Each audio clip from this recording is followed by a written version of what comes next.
തിരുവനന്തപുരം നഗരസഭയിലെ mayor V രാജേഷും BJP ഭരണകൂടവും എന്തു വലിയ തോൽവികളാണെന്ന് തെളിയിക്കുന്ന ഒരു ദൃശ്യം.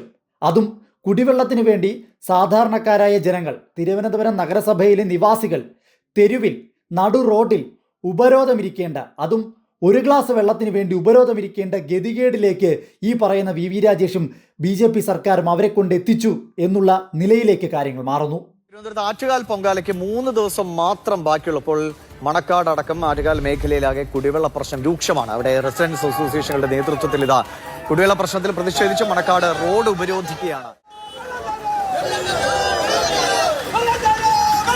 കഴിഞ്ഞ കുറച്ച് ദിവസങ്ങളായി ഈ കുടിവെള്ള പ്രശ്നം തുടങ്ങിയിട്ട് അത് തിരുവനന്തപുരത്ത് പലയിടത്തും തുടരുകയാണ്. മണക്കാട് പ്രദേശത്ത്, ആറ്റുകാൽ പ്രദേശത്ത് കുടിവെള്ള ക്ഷാമം രൂക്ഷമാണ് എന്ന വിഷയം ഉയർത്തിക്കൊണ്ടാണ് ഇപ്പോൾ ജനകീയ ഉപരോധം ഇപ്പോൾ മണക്കാട് ജംഗ്ഷനിൽ നടക്കുന്നത്. റെസിഡൻസ് അസോസിയേഷനുകളുടെ ആഭിമുഖ്യത്തിലാണ്. വിവിധ രാഷ്ട്രീയ പാർട്ടിയിൽപ്പെട്ടവരെല്ലാവരും തന്നെ ഇതിന്റെ ഭാഗമായി പങ്കെടുക്കുന്നുമുണ്ട്. എന്ത് വലിയ തോൽവിയാണ് മേയർ വി രാജേഷ്, നിങ്ങൾ ചോദിക്കാതിരിക്കാൻ വയ്യ. സാധാരണക്കാരായ ജനങ്ങൾ അവർ ഇപ്പോൾ നടുത്തെരുവിൽ ഉപരോധമിരിക്കുന്നത് അല്ലെങ്കിൽ പ്രതിഷേധിക്കുന്നത് ഒരു ഗ്ലാസ് വെള്ളത്തിന് വേണ്ടിയാണ്. മുമ്പ് തിരുവനന്തപുരം നഗരസഭ ഇങ്ങനെ ആയിരുന്നു. ആര്യ രാജേന്ദ്രൻ ഭരിച്ചിരുന്നപ്പോൾ എന്ത് പറഞ്ഞാലും ആര്യ രാജേന്ദ്രനെതിരെ നിരവധി വാർത്തകൾ ചമയ്ക്കുവാൻ ഇവിടുത്തെ മാധ്യമങ്ങൾക്ക് വലിയ താല്പര്യമായിരുന്നു. എന്നാൽ ഇന്ന് BJP ഭരണകൂടം തിരുവനന്തപുരം നഗരസഭയിൽ അധികാരത്തിൽ വന്നതിന് ശേഷം വി രാജേഷ് മേയറായതിനു ശേഷമുള്ള അവസ്ഥ നിങ്ങൾ ആരും കാണുന്നില്ലേ? മാധ്യമങ്ങൾക്കൊന്നും മിണ്ടാട്ടമില്ല, വായും പൊത്തി ഒരു മൂലയ്ക്ക് പോയിരിക്കുകയാണ്.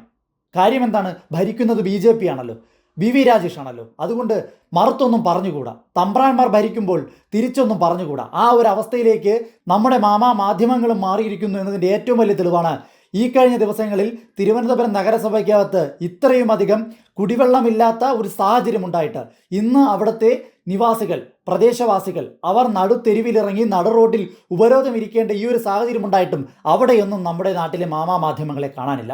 മാറാത്തതൊക്കെ മാറ്റിക്കാണിച്ചു തരാം എന്നുള്ള രീതിയിൽ വലിയ ആഘോഷപൂർവ്വം തിരുവനന്തപുരം നഗരസഭയിലേക്ക് കടന്നു വന്നതാണ് മേയർ വി രാജേഷും അതുപോലെ തന്നെ രായിയും മലയാളിയുടെ BJPയും പരിവാരങ്ങളും.